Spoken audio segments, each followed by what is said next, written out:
اسی ساز نے مجھے 70 سال تجھ سے دور رکھا. میں اسی کی دھنوں میں کھویا رہا اور اپنے اصل مالک کو بھلائے رکھا. وہ اپنے گناہوں پر، اپنی غفلت پر شدید پشیمانی اور ندامت کا اظہار کرنے لگا. اب دیکھیں اس انتہائی جذباتی منظر کے بیچ میں حضرت مولانا رومی رحمت اللہ علیہ کہانی کو اچانک روک دیتے ہیں. جی، یہ ان کا خاص انداز ہے. وہ قاری کو کہانی کے بہاؤ سے نکال کر ایک گہرے روحانی نقطے کی طرف متوجہ کرتے ہیں. اچھا، وہ یہاں کیوں رکتے ہیں؟ ایسی کیا بات ہے جو وہ فوراً واضح کرنا چاہتے ہیں؟ وہ اپنے ایک استعارے کی ایک طرح سے وضاحت کرتے ہیں. وہ اس روحانی کیفیت کو، اس ڈیوائن کنیکشن کو سمجھانے کے لیے دلہن کا لفظ استعمال کرنے پر معذرت کرتے ہیں. دلہن کا لفظ؟ جی، وہ کہتے ہیں کہ دیکھو، اس لفظ کو دنیاوی معنوں میں مت لینا. وہ دلیل دیتے ہیں کہ خود حضرت محمد مصطفیٰ صلی اللہ علیہ وآلہ وسلم پر جب وحی کی کیفیت طاری ہوتی تھی، وہ اس میٹھی پکار میں ایسے محو ہو جاتے تھے کہ دنیا و مافیا سے بے خبر ہو جاتے تھے. بالکل. ایک بار تو اسی کیفیت میں صبح کی نماز کا وقت بھی نکل گیا. تو حضرت رومی رحمت اللہ علیہ اس روحانی محویت کو محبوب کی موجودگی میں گزاری گئی رات سے تشبیہ دے رہے ہیں. یہ تو بہت ہی نازک اور گہری بات ہے. یعنی وہ یہ کہہ رہے ہیں کہ روحانی عشق کی شدت اتنی زیادہ ہوتی ہے کہ اسے سمجھانے کے لیے دنیا کے سب سے قریبی رشتے کی مثال بھی کم پڑ جاتی ہے. بالکل. وہ کہتے ہیں کہ محبت اور محبوب دونوں پردے میں ہیں، اس لیے اگر میں اسے دلہن کہہ بھی دوں تو اسے گستاخی نہ سمجھنا، کیونکہ جو بات ظاہری نظر والوں کو عیب لگتی ہے، ہو سکتا ہے خدا کی نظر میں وہ عین حکمت ہو. وہ ایک مثال بھی دیتے ہیں نا باغ کی. جی، بہت خوبصورت مثال دیتے ہیں کہ جیسے ایک سرسبز باغ میں اگر کوئی ایک سوکھی ٹہنی پڑی ہو تو کوئی اس پر دھیان نہیں دیتا، اسی طرح پاکیزہ روحیں سینکڑوں خوبیوں کے سامنے ایک آدھ ظاہری عیب پر نہیں اٹکتی. بہترین. یعنی روحانی معاملات کو سطحی نظر سے نہیں دیکھنا چاہیے. اچھا، تو واپس کہانی پر آتے ہیں. موسیقار اپنے گناہوں پر رو رہا ہے، اپنا ساز توڑ چکا ہے، اور حضرت عمر رضی اللہ عنہ یہ سب دیکھ رہے ہیں. جی، وہ اس کے سامنے کھڑے ہیں. اب ان کا رد عمل کیا ہوتا ہے؟ اور یہی کہانی کا سب سے بڑا دھماکہ ہوتا ہے. حضرت عمر رضی اللہ عنہ نے جب موسیقار کو اس حال میں دیکھا تو اس کی توبہ کی تعریف کرنے کے بجائے انہوں نے اسے ٹوک دیا. ایک منٹ، کیا کہا آپ نے؟ ٹوک دیا؟ جی، ٹوک دیا. ایک شخص اتنے خلوص سے توبہ کر رہا ہے، اپنے ماضی پر پچھتا رہا ہے، اور خلیفہ وقت اسے ڈانٹ رہے ہیں. یہ تو بالکل الٹی بات لگ رہی ہے. ہم تو یہی سنتے آئے کہ توبہ کرنے والے کو شاباش دی جاتی ہے. یہی اس کہانی کا مرکزی نقطہ ہے. حضرت عمر رضی اللہ عنہ نے فرمایا، تمہارا یہ رونا دھونا، یہ پشیمانی، یہ سب اس بات کی علامت ہے کہ تم ابھی بھی ہوشیاری کی حالت میں ہو. ہوشیاری؟ جی. اور پھر انہوں نے وہ تاریخی جملہ کہا جو تصوف کی روح ہے. ہوشیاری ماضی کی یادوں اور مستقبل کے اندیشوں سے پیدا ہوتی ہے. ماضی اور مستقبل، یہ دو ایسے پردے ہیں جو خدا کو ہماری نظروں سے چھپاتے ہیں. جاؤ اور ان دونوں کو آگ لگا دو. یہ ہوشیاری کیا چیز ہے اور ماضی اور مستقبل کو آگ لگانے کا کیا مطلب ہے؟ یہ تو بہت ہی ریڈیکل خیال لگتا ہے. دیکھیں، یہاں ہوشیاری یعنی سوبرائٹی کا مطلب ہے اپنے ہوش و حواس میں رہنا، اپنی ذات کا شعور رکھنا، میں کا احساس. اچھا. میں گناہگار تھا، اب میں توبہ کر رہا ہوں، مستقبل میں نیک بنوں گا. اس سب میں مرکز ہے. صحیح. اس کے مقابلے میں ایک اور مقام ہے جسے صوفیہ فنا کہتے ہیں، انائلیشن.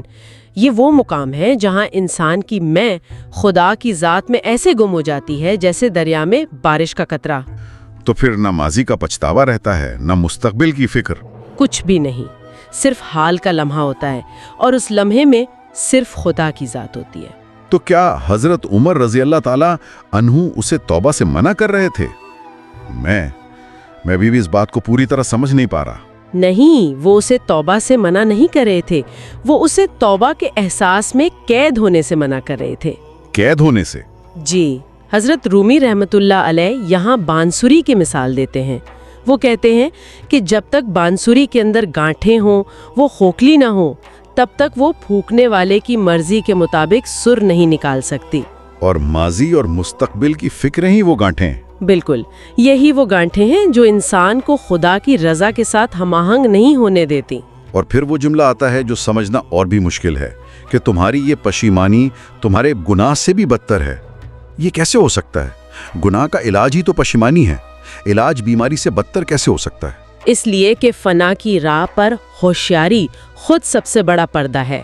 اس بلند مقام پر اپنی توبہ پر غور کرنا بھی خود پرستی یعنی ایگوئزم کی ایک شکل ہے۔ کیوں؟ کیونکہ اس حالت میں بھی دھیان خدا پر نہیں، اپنی ذات اور اپنے عمل پر ہے۔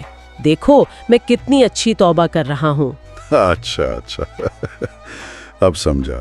اپنے رونے اور اپنی توبہ کی پوجا کر رہے ہو۔ دونوں حالتوں میں مرکز تم خود ہو۔ بالکل، اس دائرے سے باہر نکلو اور ذات حق میں گم ہو جاؤ۔ اب بات کچھ سمجھ آ رہی ہے، یعنی وہ اسے ایک مقام سے نکال کر اس سے بھی اونچے مقام پر لے جانا چاہتے تھے۔ تو کیا موسیقار اس گہری بات کو سمجھ سکا؟ یقیناً۔ مثنوی کہتی ہے کہ جیسے ہی صاحب بصیرت یعنی حضرت عمر رضی اللہ عنہ نے یہ راز اس پر کھولا، موسیقار کا دل آزاد ہو گیا۔ اس کا پورا زاویہ نگاہ ہی بدل گیا، ایک جھٹکے سے اس کیفیت سے باہر آ گیا۔ وہ کیسی کیفیت تھی؟ اسے الفاظ میں کیسے بیان کیا جا سکتا ہے؟ وہ خوشی اور غم دونوں کے احساس سے بلند ہو گیا۔ اس کی پرانی زندگی جو گناہ اور پھر توبہ کی کشمکش میں گزری وہ مر گئی، اور اسے ایک نئی روحانی زندگی ملی۔ جی، مثنوی کے الفاظ ہیں کہ وہ زمین و آسمان سے بھی بلند ہو گیا۔ یہ ایک ایسی کیفیت ہے جسے وجد کہا جاتا ہے، جہاں الفاظ ختم ہو جاتے ہیں۔ یعنی وہ اپنے ذاتی دکھ، سکھ، پچھتاوے، امیدیں سب سے آگے نکل گیا۔ اسی حالت کو مثنوی میں رب العزت کے جلال میں غرق ہونا اور قطرے کا سمندر ہو جانا کہا گیا ہے۔ یہ وہ مقام ہے جہاں انسان کی جزوی عقل، اس کی چھوٹی سی منطق، کائناتی عقل یعنی خدائی دانش کے سامنے ختم ہو جاتی ہے۔ جب اس روحانی سمندر کی لہر آتی ہے تو انسان اپنی محدود ذات سے نکل کر لامحدود کا حصہ بن جاتا ہے۔ تو اس سب کا خلاصہ کیا ہے؟ یہ کہانی ہمیں کہاں لا کر چھوڑتی ہے؟ یہ کہانی ایک فنکار کے روحانی سفر کی داستان ہے۔ یہ سفر دنیاوی کامیابی و ناکامی سے شروع ہوتا ہے، ندامت اور توبہ کے مرحلے سے گزرتا ہے، اور بالآخر ماضی و مستقبل، خوشی و غم، یہاں تک کہ اپنی میں کے احساس سے بھی آزاد ہو کر ذات الہی میں فنا ہو جانے پر ختم ہوتا ہے۔ یہ اپنے ہی بنائے ہوئے پردوں کو جلا دینے کی کہانی ہے۔ واقعی ایک ایسی تبدیلی جس کا تصور کرنا بھی مشکل ہے۔ اور یہ حکایت اپنے پیچھے ایک بہت گہرا اور چونکا دینے والا سوال چھوڑ جاتی ہے۔ وہ کیا؟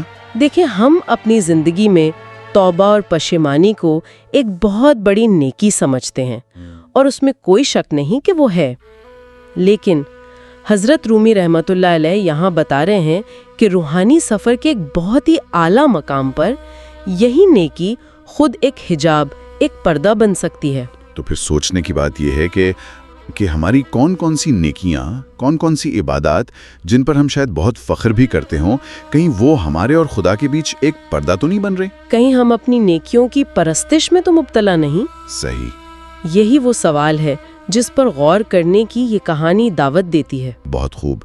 یہ واقعی ایک ایسی حکایت تھی جس نے سوچ کے کئی نئے در کھول دیے ہیں۔ انشاءاللہ اگلا حصہ بھی بہت جلد اپلوڈ کیا جائے گا انشاءاللہ۔ اگر آپ کو یہ گفتگو پسند آئی تو مہربانی فرما کر اس ویڈیو کو لائک اور شیئر ضرور کریں، اور ہمارے چینل کتابوں کی دنیا کو سبسکرائب کر کے ہماری حوصلہ افزائی کیجیے۔ آپ سب کا بہت شکریہ۔